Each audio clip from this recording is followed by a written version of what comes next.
this lesson, you will be learning about storage. On a sheet of paper, list all the different storage devices that you use or have used. What do you use them for? And what type of data do you store on these devices? Pause this video to write this down.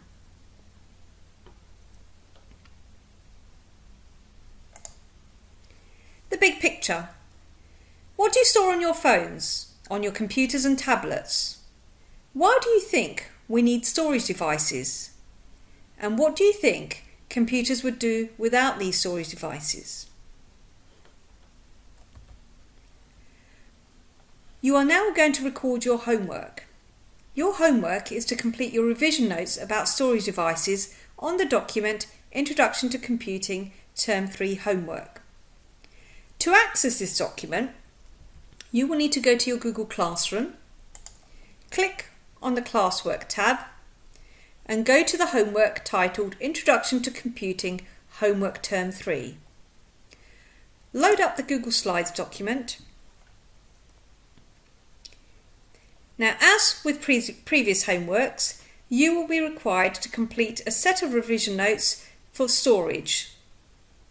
Now, you have a choice of completing mind maps, flashcards, or Cornell notes. Last lesson, you were told to complete some revision notes on RAM. This lesson, your homework will be to complete your revision notes on storage. Now, if you're not sure what to write, if you go on to slide 6, there's a list of information that you need to include whilst writing your revision notes. Pause this video now to record your homework.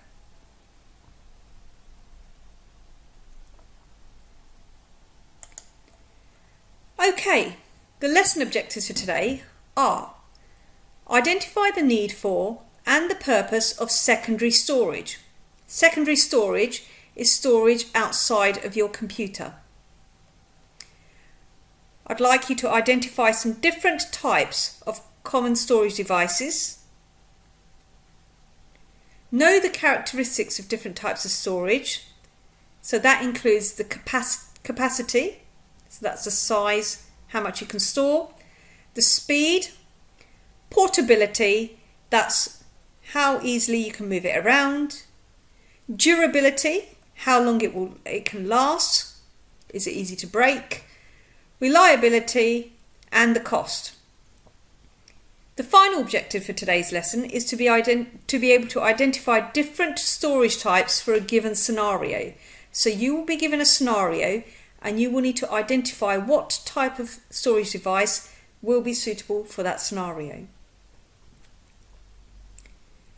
Okay, so I'm going to ask you now to pause this video and read through the lesson slides from slide 5 all the way to slide 12. Pause this video now.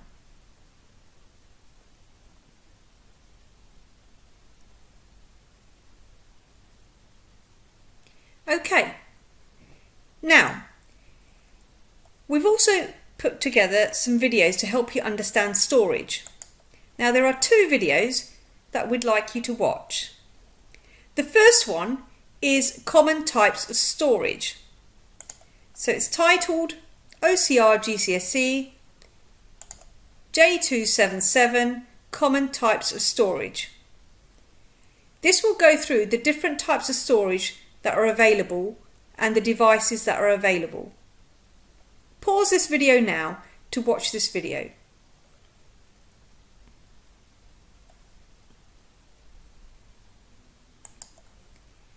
Now, the next video we'd like you to watch is Suitable Storage Devices and Storage Media.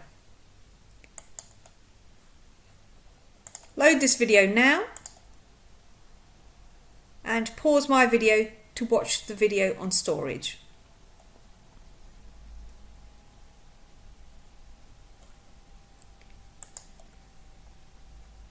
Right, once you've finished watching the videos, you will now need to load up the worksheet titled Storage Worksheet. Start by putting in your name and the date, And then you will need to complete the tasks in this worksheet. So the first task is you need to look at the different types of storage devices, and you need to put a cross in the column for each device. So a traditional hard drive, is it a magnetic, optical or solid state storage? Once you've done this, we move on to task 2. We match the different images to the storage devices. To do this, you can use the line tool at the top. Next, you are going to complete this table about the different characteristics of the different types of storage. So after watching the second video, which was suitable storage devices and storage media, so it's this video here that's 10 minutes long, you should be able to complete the tasks on this sheet. So you will need to write about the storage capacity for each type of storage, the speed, the portability, that means how easy it is to move around, durability, how long it can last, is it quite a strong device, how reliable it is, and how much it costs. Now, if you can't find the information in the videos, you can use the internet to complete some research on this. Next, you move on to task 4, which is completing the advantages and disadvantages of each type of storage. Once you've done that, we move on to task 5, where you are provided with a range of scenarios and you will need to give examples of the type of storage devices or storage media that you would use for each scenario.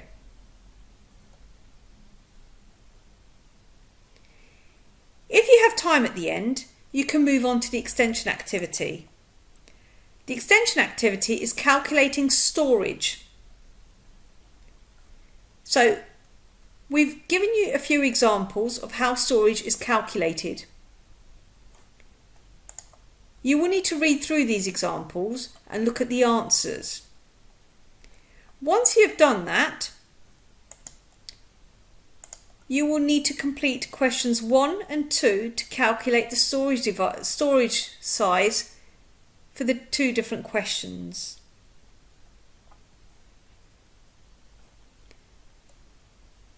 Okay, at the end of the lesson, we'd like you to go on to the plenary and answer these questions. What is a solid-state drive? Give an example. What is magnetic drive? Give an example. And what is an optical drive? Give an example.